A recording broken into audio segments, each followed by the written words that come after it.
Hello my dear students, welcome back to our online channel exam chat with Sonia. कैसे हैं आप सब लोग। आज तो बहुत बड़ा दिन है, दिवाली का दिन है और दिवाली के दिन ही ये स्पेशल वीडियो बनाई जा रही है क्योंकि ये बहुत ही इंपॉर्टेंट कंसेप्ट है। तो happy Diwali to all of you. सभी को दिवाली की बहुत बहुत शुभकामनाएं। क्रैकर फ्री दिवाली बनाएं क्योंकि बहुत ज़्यादा पोल्यूशन हो रहा है, तो आप ज़्यादा से ज़्यादा ये क्रैकर्स वगैरह ज़्यादा ना जलाएं, बल्कि क्रैकर्स की बजाय आप उन गरीबों की हेल्प करें जो अपने घर में दीपक भी नहीं जला सकते, कैंडल्स नहीं जला सकते। तो बजाय क्रैकर के उनकी हेल्प करें और दिवाली को अच्छे से सेलिब्रेट करें। मिठाइयाँ खाएँ, चॉकलेट्स खाएँ, आप भी खाएँ, दूसरों को भी बांटें। Happy Diwali to all of you. तो आज इसी मैसेज के साथ बस दिवाली के दिन एक ही मैसेज देना चाहूँगी कि क्रैकर्स का थोड़ा कम यूज़ करें और क्रैकर्स की बजाय आप छोटे मोटे मतलब वैसे ही क्रैकर्स यूज़ कर सकते हैं, जैसे फुलझड़ी वगैरह जला सकते हैं।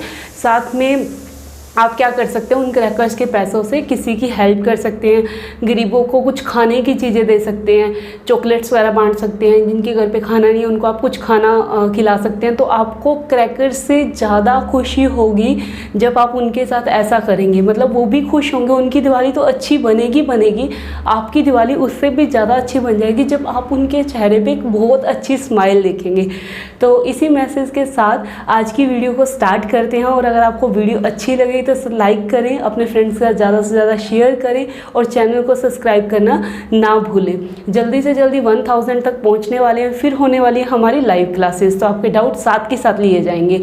और NOIS की जो आपकी डिमांड आ रही है बायोलॉजी को लेके प्लस एक कंप्यूटर साइंस के पेपर को लेके डिमांड आ रही है कि NOIS पे आपको वीडियो चाहिए, तो बहुत जल्द ही उस पर भी वीडियो आ जाएगी। बायोलॉजी और कंप्यूटर साइंस दोनों पे वीडियो डालने की पूरी कोशिश करूँगी क्योंकि कंप्यूटर साइंस मेरा सब्जेक्ट नहीं है, बट किसी की हेल्प लेके वीडियो जरूर डालूंगी आप तक। और ये सीरीज़ जो हमारी चल रही है कंटिन्यू चलती रहेगी। लाइट के 2 पार्ट्स हमने कर लिए, जैसा कि आपको पता है। फर्स्ट पार्ट में हमने किया था कुछ इंपॉर्टेंट कंसेप्ट और रिफ्लेक्शन ऑफ लाइट, प्रकाश का परावर्तन। सेकेंड पार्ट में जो हमने देखा था स्फेरिकल मिरर के बारे में, अगर आपने वो पार्ट नहीं देखा तो जाके जरूर देखें क्योंकि मैंने उसमें बताई है बहुत अच्छी ट्रिक जिससे आपको हो गया स्फेरिकल मिरर बहुत ज़्यादा इजी। बहुत बच्चों के मेरे पास कमेंट आया कि मैम हमने ऐसी ट्रिक देखी नहीं है, मतलब अब स्फेरिकल मिरर हो गया, गोलीय दर्पण हमारे लिए हो गया बहुत ज़्यादा ईजी। तो मेरे साथ जुड़े रहें, ऐसी ट्रिक से हम सब कुछ करने वाले हैं। साइंस आपके लिए ऐसे चुटकियों में हो जाएगी और टेंशन लेने की बात नहीं है। आज की वीडियो को भी कुछ इस तरह से ही करेंगे। स्टार्ट करते हैं आज की वीडियो। तो हमने लास्ट कहाँ छोड़ा था, अवतल दर्पण के बारे में हमने पढ़ा था कि अवतल दर्पण में जब हम कनकेव मिरर के अंदर जब हम ऑब्जेक्ट को 5 या 6 पोजीशन हमने देखी, 6 पोजीशन में मतलब ऑब्जेक्ट को जब इन्फिनिटी या अनंत पर रखते हैं, इन्फिनिटी के और सेंटर ऑफ कर्वेचर के बीच में रखते हैं, सेंटर ऑफ कर्वेचर पे रखते हैं, फिर उसके बाद हमने कहाँ रखा फोकस पर, फोकस और पोल के बीच में, और फिर सेंटर ऑफ कर्वेचर। मतलब ऐसे 6 पोजीशन देखी, उनकी इमेजेस देखी, उनका नेचर देखा, सब कुछ देखा। अब जो रह गया था वो रह गया था यूजेस ऑफ कनकेव मिरर, उत्तल दर्पण के उपयोग, कन्वेक्स लेंस और साइन कन्वेंशन और मिरर फॉर्मूला। उसके बाद ये हो गया पूरा। देन हम करेंगे लेंसेज। तो स्टार्ट करते हैं वीडियो को। सबसे पहले देखते हैं कनकेव मिरर का सबसे पहला यूज़। मैं आपको पहले बता दूं, जो कनकेव मिरर होता है उसको कन्वर्जिंग मिरर भी कहते हैं। कन्वर्जिंग मिरर क्यों कहा जाता है, क्योंकि जितनी भी लाइट आती है उसको क्या करते हैं, कन्वर्स करने का काम करता है। कन्वर्स करने से मेरा मतलब है कि जैसे लाइट्स की ये रेज आ रही है, ये सारी लाइट की रेज आ रही है, तो ये सारी लाइट रेज को क्या करता है, एक पॉइंट पे आके कन्वर्स कर देता है, सारी लाइट को मिला देता है। कन्वर्स का मतलब आप समझ ही रहे हो कि किसी भी चीज़ का जाके एक बिंदु पे मिल जाना, उसको क्या कहते हैं, कन्वर्जिंग। और ये जो मिरर है वो आपका कैसा रहेगा, कन्वर्जिंग मिरर, यानी अभिसारी दर्पण भी बोलते हैं इसको। किसको, अवतल दर्पण को। देखिए, अ से अवतल, अ से अभिसारी। अभि का मतलब होता है जो सारी, अभी मतलब सारी किरणों को एक ही जगह पे इकट्ठे करने वाले दर्पण को क्या बोलेंगे, अवतल दर्पण। अब बात करते हैं इसका प्रयोग कहाँ कहाँ किया जाता है। देखो ये क्या करेगा, एक पॉइंट पे फोकस करेगा। मतलब क्या है कि इस दर्पण का क्या काम है, एक ही बिंदु के ऊपर फोकस करना। जब ये एक ही बिंदु के ऊपर फोकस करेगा तो आप बताइए कि कहाँ पे हम चीज़ों को फोकस करके देखते हैं। आपको रट्टा नहीं मारना है, ऐसे तो मैंने 4-5 एग्जाम्पल इसके लिखे हुए हैं, पर आपको खुद से सोचना है कि इन मिरर्स का हम कहाँ पे यूज़ करते हैं। हमें क्या करना है, एक ही पॉइंट फोकस करके देखना है, मतलब एक ही बिंदु को बड़ा करके देखना है हमें। तो इसका सबसे पहला यूज़ कहाँ किया जाता है, वाहनों की हेडलाइट्स के रूप में। कहाँ किया जाता है, वाहनों की हेडलाइट्स के रूप में। हेडलाइट्स के रूप में कहाँ किया है, सबसे मोस्ट इम्पोर्टेंट है ये, कहाँ यूज़ किया जाता है, हेडलाइट्स के अंदर यूज़ किया जाता है। टॉर्च, टॉर्च के अंदर आपको पता है इसका यूज़ किया जाता है, सर्च लाइट के अंदर इसका यूज़ किया जाता है। सर्च लाइट, ट्यूब और टॉर्च और वाहनों के हेडलाइट्स में इसका यूज़ किया जाता है, क्योंकि वो वाहन क्या करते हैं, इसको फोकस करते हैं इसलिए। इसके बाद इसका कहाँ यूज़ किया जाता है, सेकेंड मोस्ट कॉमन एग्जाम्पल जो एग्जाम्स में आता है वो ये आता है कि शेविंग मिरर के अंदर, मतलब कि आप क्या कहते हैं शेविंग दर्पणों के अंदर कौन से दर्पण का प्रयोग किया जाता है, उत्तल दर्पण, अवतल दर्पण, दोनों का ही प्रयोग किया जा सकता है या इनमें से कोई नहीं। तो आपको ध्यान रखना है शेविंग मिरर के अंदर भी क्या करते हैं, अवतल दर्पणों का प्रयोग किया जाता है। क्यों अवतल दर्पण का यूज़ किया जाता है, क्यों कनकेव मिरर का यूज़ किया जाता है उसके अंदर, क्योंकि आप क्या करते हो जब भी जो जेंट्स होते हैं वो शेविंग करते हैं तो कोई भी पार्ट पे उनको कट ना लग जाए, इसलिए वो मिरर को थोड़ा मुंह के पास करते हैं और पर्टिकुलर पार्ट पे ही क्या करते हैं वो शेव कर पाते हैं। इसीलिए उसको फोकस करने के लिए, एक ही पार्ट को ऐसे देखने के लिए, थोड़ा बड़ा करके देखने के लिए क्या किया जाता है, शेविंग मिरर के अंदर अवतल लेंस का यूज़ किया जाता है, सॉरी अवतल दर्पण का यूज़ किया जाता है, मतलब कनकेव मिरर का। तो होप अब आपको रटने की भी जरूरत नहीं है, समझ आ ही गया होगा, लर्न हो ही गया होगा, मतलब क्या करना है, एक पॉइंट पे फोकस करना है। और इसका कहाँ कहाँ यूज़ किया है, टेलीस्कोप के अंदर, एस्ट्रोनॉमिकल जो टेलीस्कोप होते हैं, दूरबीन वगैरह जो बड़े बड़े टेलीस्कोप्स होते हैं वहाँ भी इसका यूज़ किया जाता है। और इसका यूज़ कहाँ किया जाता है, पेशेंट्स के पास। कौन से पेशेंट, स्पेशली जो डेंटिस्ट के पास जो पेशेंट आते हैं, जो दांत में जिनकी प्रॉब्लम हो जाती है, तो डेंटिस्ट क्या करते हैं भी, मतलब छोटा सा दांत होता है और उसकी प्रॉब्लम को ऐसे तो नहीं देखा जाएगा, तो डेंटिस्ट क्या करते हैं, इस मिरर का यूज़ करते हैं। तो इस दर्पण का उपयोग करने से उनको जो दांत का ये होता है, दांत का जो पार्ट होता है वो बड़ा दिखाई देता है, तो उनको प्रॉब्लम जल्दी समझ आ जाती है। तो यूज्ड बाय डेंटिस्ट, किस लिए यूज़ कहते हैं, इमेज को बड़ा करके देखने के लिए, प्रतिबिंब को बड़ा करके देखने के लिए। ये भी बहुत इंपॉर्टेंट है, दांतों का प्रतिबिंब को बड़ा करके देखने के लिए किस दर्पण का यूज़ किया जाता है, तो कनकेव मिरर आ जाएगा।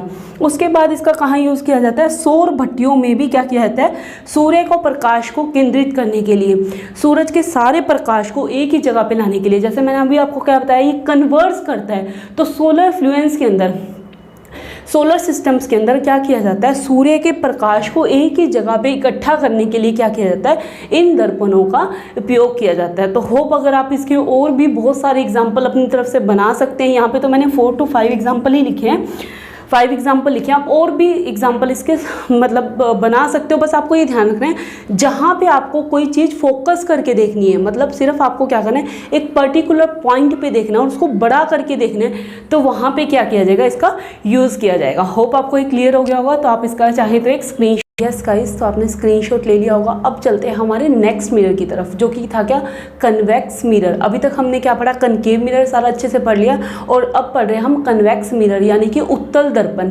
उत्तल दर्पण के अंदर सिर्फ 2 ही केस है, तो आपको ज़्यादा लर्न करने की जरूरत नहीं है, क्योंकि इसके अंदर जो सारी इमेजेस बनती है वो वर्चुअल इमेजेस बनती है। वर्चुअल इमेजेस आपको याद होगा कि वर्चुअल इमेज मतलब आभासी हमारा प्रतिबिंब कब बनता है, जब वो क्या बनेगा, दर्पण के पीछे बनेगा, क्योंकि इसमें सारी इमेजेस कहाँ बन रही है, दर्पण के पीछे। 2 इमेज बनेगी, दोनों ही दर्पण के पीछे बनेगी, तो दोनों ही कैसी बनेगी, आसी, आभासी और सीधा। कल ट्रिक से किया था हमने आसी, कल वाली वीडियो में अगर आपने ध्यान से देखा हो तो हमने 2 चीजें पढ़ी, बाव और आसी। बाव मतलब होता है वास्तविक और उल्टा, और आसी मतलब होता है आभासी व सीधा। तो जो कन्वेक्स मिरर है, या मैं कहूँ उत्तल दर्पण, इसके अंदर जो प्रतिबिंब बनेगा वो कैसा बनेगा, आभासी और सीधा बनेगा। और दोनों ही क्या बनेंगे, दोनों प्रतिबिंब कैसे बनेंगे, बहुत ही छोटे आकार के बनेंगे। इससे पहले मैं आप प्रतिबिंब के बारे में डिस्कस करें, उससे पहले हम डिस्कस कर लेते हैं वही 4 नियम जो अवतल दर्पण के अंदर हमने 4 रूल्स किए थे इमेजेस के लिए, वही उत्तल दर्पण के अंदर 4 नियम लागू होंगे। बिल्कुल भी फर्क नहीं है, बस थोड़ा सा लेंस के कारण, मिरर के कारण थोड़ा सा डिफरेंस आ जाएगा, रूल्स वही रहेंगे। जैसे पहले रूल की तरफ बढ़ते हैं। पहला रूल क्या कहता है, जो हमने अवतल दर्पण के अंदर कनकेव मिरर के अंदर जो रूल देखा था वो क्या कहता था, कोई भी लाइन अगर प्रिंसिपल एक्सिस के पैरेलल है तो फोकस में से पास करेगी, अगर फोकस में से पास करिए तो प्रिंसिपल एक्सिस में से पैरेलल होगी। ये हमने 2 रूल देखे थे, सेम यही है कि अगर कोई भी लाइन आपकी क्या होगी, प्रिंसिपल एक्सिस के पैरेलल होगी, क्या होगी आपकी कोई भी लाइन प्रिंसिपल एक्सिस के मुख्य अक्ष के समांतर होगी, तो वो कहाँ से पास करेगी, फोकस में से पास करेगी। अब ये लाइन जो मतलब प्रिंसिपल एक्सिस यानी मुख्य अक्ष के समांतर कहाँ से पास करेगी, फोकस के अंदर से पास करेगी। अब ये मैंने फोकस आपको ये लाइन इसलिए यहाँ पे ऐसे दिखाई है, डॉटेड लाइन दिखाई है, क्योंकि ये हमें ऐसा लगेगा कि फोकस के अंदर से आ रही है, परंतु ऐसा नहीं होगा। टकरा के ये किरण करंट कहाँ चली जाएगी, इस तरह से ये रे चली जाएगी, पर हमें ऐसा लगेगा कि ये रे कहाँ से आ रही है, फोकस के अंदर से आ रही है। ये हमने क्या बनाया, अपनी तरफ से बनाया, इसलिए मैंने आपको कहा था कि इसके अंदर जो इमेजेस बनेगी वो कैसे बनेगी, आभासी और सीधी बनेगी, ठीक है, यानी कि वर्चुअल इमेज बनेगी। तो पहला क्या होगा, प्रिंसिपल एक्सिस के पैरेलल फोकस में से पास करेगी। दूसरा नियम बिल्कुल इसका है, जो फोकस के अंदर से पास करेगी, मतलब जो किरण फोकस के अंदर आएगी, जो लाइट रे फोकस के अंदर से आएगी, वो क्या हो जाएगी, पैरेलल टू प्रिंसिपल एक्सिस, मुख्य अक्ष के समांतर, बिल्कुल इसका उल्टा, मुख्य अक्ष के समांतर। अब हम तीसरे नियम की तरफ बढ़ते हैं। अवतल दर्पण में भी हमने यही रूल्स देखे थे, प्रिंसिपल एक्सिस के पैरेलल फोकस में से पास करेगी, फोकस में से पास करेगी प्रिंसिपल एक्सिस के पैरेलल, मुख्य अक्ष के समांतर फोकस में से पास करेगी, फोकस में से पास करेगी मुख्य अक्ष के समांतर। तीसरा रूल क्या कहता था अवतल दर्पण में भी, यही कि जो वक्रता केंद्र में से रेखा पास करेगी वो वक्रता केंद्र से ही वापस चली जाएगी, मतलब कि जो लाइन सेंटर ऑफ कर्वेचर से पास करेगी वो वापस अपना पाथ रिट्रेस करेगी, वापस किस में से पास कर जाएगी, सेंटर ऑफ कर्वेचर में से। तो यहाँ आप देख रहे होगे कि एक line I, centre of curvature में से पास करी, वक्रता केंद्र में से, और वापस कहाँ चलेगी, बैक चलेगी। और चौथा नियम हमारा सेम इसलिए जल्दी करवा रही हूँ क्योंकि हमने चारों नियम अवतल दर्पण में बहुत अच्छे से समझे थे। चौथा नियम क्या कहता है कि जो भी किरण पोल पे टकराएगी वो क्या करेगी, एक एंगल से डिफ्लेक्ट हो जाएगी, पोल यानी ध्रुव से, एक एंगल से डिफ्लेक्ट हो जाएगी, और वहाँ पे क्या बनेंगे, दो एंगल बनेंगे, जो कि एंगल क्या होगा, एंगल आई और एंगल आर, जो कि क्या रहेंगे, बराबर रहेंगे। क्लियर। तो चारों रूल आपको अच्छे से समझ आ गया होगा। अगर आपने इससे पहले वाली वीडियो नहीं देखी है कनकेव मिरर वाली, तो उसको जाके वीडियो को जरूर देखें, आपको और अच्छे से समझ आने लगेगा। अब हम बात करते हैं, ये तो हो गए हमारे रूल्स, अब हम बात करते हैं उन दो केसेस की जो कि उत्तल दर्पण द्वारा बनने वाले हैं, कि हम वस्तु को कहाँ रख सकते हैं और इमेज कैसी बनेगी। तो पहला तो देखिए, हम वस्तु को कहाँ रख सकते हैं, दो ही केस बनते हैं इसके अंदर। एक तो वस्तु को हमने कहाँ रखना है, अनंत पर, यहाँ लिख देती हूँ। ये मैं किसके बारे में बता रही हूँ, वस्तु की स्थिति, वस्तु की स्थिति, दो ही केस है इसके अंदर। तो दोनों बहुत इजी से आपको अभी ये लर्न हो जाएंगे। पोजीशन ऑफ ऑब्जेक्ट, क्योंकि आप देखिए पोजीशन ऑफ ऑब्जेक्ट इन्फिनिटी पे, क्योंकि आपका जो ये लेंस है वो किस तरह का है, कुछ इस तरह से है, ये आपने कैसे रखा हुआ है, कुछ इस तरह से आपने लेंस को बनाया है। तो अब यहाँ पे देखिए इसके फोकस और ये सारे कहाँ हैं, यहाँ पे मिरर के पीछे यहाँ चलेगा फोकस और सेंटर ऑफ कर्वेचर, पर आप वस्तु को कहाँ रख सकते हो, या तो ये पोल हो गया और ये कहीं कहाँ होगा, दूर इन्फिनिटी, या तो वस्तु को इन्फिनिटी अनंत पर रख सकते हो, या आप वस्तु को कहाँ रख सकते हो, इन दोनों के बीच में, कहाँ पे, पोल और इन्फिनिटी के बीच में। तो पहली पोजीशन तो वस्तु क्या हो जाएगी, यहाँ पे, दूसरी पोजीशन क्या हो जाएगी वस्तु की, यहाँ पे। तो जब हम वस्तु को रखेंगे अनंत पर, इन्फिनिटी पर, अनंत पर बोल देते हैं इसको, अनंत पर, तो अब बताइए मुझे आपकी ऑब्जेक्ट की पोजीशन, मतलब ये क्या कहेंगे, प्रतिबिंब की स्थिति, प्रतिबिंब की स्थिति, प्रतिबिंब की स्थिति यानी पोजीशन ऑफ इमेज कैसी होगी, position of image, position of image. तो आपको बताना है कि जो इमेज है आपकी वो कहाँ पे बनेगी। ये थोड़ा सा इरेज करना पड़ेगा यहाँ पे इसको। तो आपकी जो इमेज है, ये थोड़ा सा मैं यहाँ बता देती हूँ कि जब आप इसको यहाँ पे पहली दूसरी पोजीशन, अब आपको क्या करना है, इससे उल्टा चलना है। कहाँ पे चलोगे, पीछे से, तो ये क्या बनेगी, फोकस पर बनेगी। कहाँ बनेगी, दर्पण के पीछे, और कहाँ पे बनेगी, फोकस पर। 1 नंबर यहाँ पे शुरू होता है ना, तो फोकस पर बनेगी। और दूसरी इमेज देखिए, इन दोनों के पहला पॉइंट कहाँ जाएगा, यहाँ, दूसरा पॉइंट क्या जाएगा, यहाँ, दोनों पे। ये क्या बताते हैं, प्रतिबिंब की स्थिति, और ये क्या बता रहे हैं, वस्तु की स्थिति। देखिए दो ही चीज़ है हमारे पास यहाँ पे, क्योंकि हमारे पास दो ही पॉइंट है, एक पोल है, एक इन्फिनिटी है। अनंत पर रखोगे तो फोकस कहाँ इमेज बनेगी, फोकस पर, और जब आप रख दोगे P, पहला पॉइंट है तो फोकस पर बनेगी। दूसरा आपने कहाँ रख दिया, दूसरा कहाँ रख दिया, अनंत और पोल के बीच, ध्रुव के बीच में। तो आपकी जो इमेज बनेगी, जो आपका क्या बनेगा, प्रतिबिंब बनेगा। दूसरे केस में जो प्रतिबिंब या इमेज बनेगी वो कहाँ बनेगी, P एंड F, पोल और फोकस के बीच में बनेगी। बस आपको यही ट्रिक है कि आपको दो ही पॉइंट है तो दोनों को याद रखना है, इन्फिनिटी और यहाँ, क्योंकि हम पोल से आगे नहीं जा सकते। तो प्रतिबिंब कहाँ बनेगा, पहला फोकस पे और दूसरा कहाँ बन जाएगा, बिल्कुल ही पोल और फोकस के बीच में। सो सिंपल, बस इस ट्रिक से आपको याद करना है। और इसकी ट्रिक का नाम क्या रहेगा, वस्तु का प्रतिबिंब कैसा हुआ, आसी। आसी मतलब आभासी और सीधा, यानी कि वर्चुअल एंड इरेक्ट। अब ये कोई बताएगा वर्चुअल एंड इरेक्ट क्यों बन रहा है? मैंने आपको बताया था क्योंकि इसके अंदर दोनों इमेजेस कहाँ बन रही है, दर्पण के पीछे, बिहाइंड द मिरर। जब भी आपकी कोई इमेज या प्रतिबिंब बिहाइंड द मिरर बनता है तो वो कैसा बनता है, आरसी यानी वर्चुअल एंड इरेक्ट बनता है। कैसा बनेगा दोनों केस में, वेरी स्मॉल यानी कि वेरी स्मॉल, और इसमें भी कैसा बनेगा, वेरी स्मॉल, अत्यधिक छोटा बनेगा। तो ये हो गया आपका प्रतिबिंब किसके बारे में, उत्तल दर्पण के बारे में, यानी कि कन्वेक्स मिरर के बारे में, कन्वेक्स मिरर के बारे में। आप चाहो तो इसका स्क्रीनशॉट ले सकते हो और इसको और अच्छे से बना सकते हो।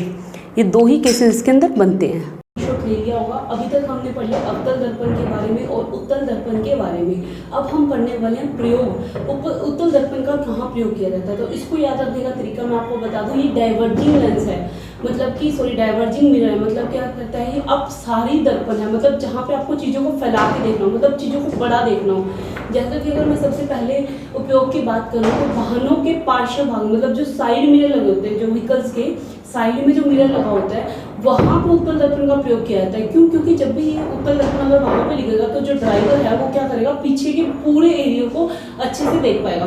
अगर उसके पीछे कनकेव मिरर लगा देते हो तो क्या करेगा, सिर्फ पीछे का एक ही गाड़ी को देख पाएगा, या वो भी नहीं देख पाएगा। अगर उत्तल दर्पण लगाओ तो पूरी गाड़ी के पूरे एरिया को वहाँ पे देख पाएगा। तो फर्स्ट पॉइंट यही है, वाहनों के पार्श्व भाग में इसका प्रयोग किया जाता है। वाहनों के पार्श्व भाग में इसका प्रयोग किया जाता है। साइड मिरर की तरह इसका उपयोग किया जाता है। और कहाँ पे उपयोग किया जाता है, टेलीस्कोप में इसका उपयोग किया जाता है। और स्ट्रीट लाइट में, आपने देखा होगा मल्टी लाइट या स्ट्रीट लाइट आपके घरों के बाहर लगी होती है, वो क्या करती है, सारी लाइट को फैला देती है। फैलाने की वजह से क्या किया जाता है, इसका उपयोग किया जाता है। तो एक बार इसका भी एक स्क्रीनशॉट ले लीजिए फटाफट से।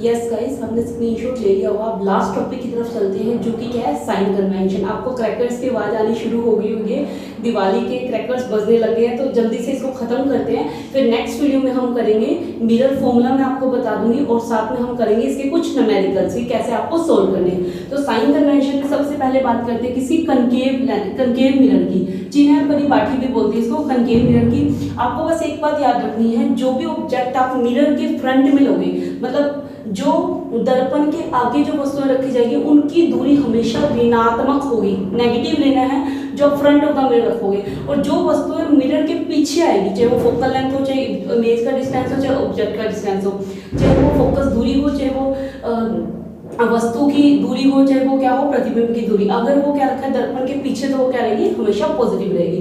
कनकेव मिरर के अंदर जो वस्तु की दूरी है, डिस्टेंस ऑफ ऑब्जेक्ट है, वो क्या रहेगा, नेगेटिव, क्योंकि डिस्टेंस ऑफ ऑब्जेक्ट को कहाँ रखा था, आगे। फोकल लेंथ भी उसके आगे होती है, इसलिए वो भी नेगेटिव। इमेज जो बनती है उसको, वो भी क्या लेनी है आपको, नेगेटिव। क्योंकि मैंने आपको बस इसमें रट्टा मारने की कोई बात नहीं है, आपको बस ये ध्यान रखना है, जो कनकेव मिरर है उसके अंदर जो इमेजेस कुछ भी चीज रखी जाती है वो आगे बनती है, इसलिए क्या रखी जाती है, इसको नेगेटिव ली जाती है। यहाँ पे लिखा भी, दर्पण के सामने रखे रहने वाली दूरियां नेगेटिव, और दर्पण के पीछे मतलब बिहाइंड द मिरर रखोगे तो सारे डिस्टेंस क्या हो जाएंगे, पॉजिटिव। अब हम बात करते हैं उत्तल दर्पण की। कन्वेक्स मिरर में ऑब्जेक्ट हमेशा क्या रखा जाता है, मिरर के आगे, तो यू क्या हो जाएगा, मतलब आपका नेगेटिव। फोकस दूरी, अगर आपको कन्वेक्स मिरर ध्यान हो तो ये कुछ इस तरह से था, ये वाला इस तरह से कन्वेक्स, मतलब आप उत्तल दर्पण इसकी बात कर रहे हो, तो यहाँ पे जो फोकल लेंथ यहाँ मिरर के पीछे, तो ये फोकल लेंथ क्या हो जाएगी, पॉजिटिव। ऐसे इमेज का डिस्टेंस भी क्या हो जाएगा आपका, पॉजिटिव। तो ये क्या आपके साइन कन्वेंशन। इसके अंदर आपको आरसी ध्यान रखना है, जो प्रतिबिंब की बनेगा कैसा बनेगा, आभासी और सीधा, वर्चुअल एंड इरेक्ट, और ऑलवेज स्मॉल इन साइज। ये बातें आपको ध्यान रखिए। क्रैकर की आवाज ज्यादा हो गई है, तो लास्ट एक चीज आपको जो बताने वाली हूँ इसमें, वो बता देती हूँ आपको, मिरर फॉर्मूला। आप वीडियो को बीच में पॉज करके स्क्रीनशॉट ले सकते हो। मैं आपको मिरर फॉर्मूला बता दूं, दर्पण का सूत्र। दर्पण का जो सूत्र होता है वो आपको याद रखना है, बस क्या होता है, 1/v + 1/u = 1/f, ये होता है। बाकी इस पे ज़्यादा डिस्कस जो करेंगे वो नेक्स्ट वीडियो में करेंगे।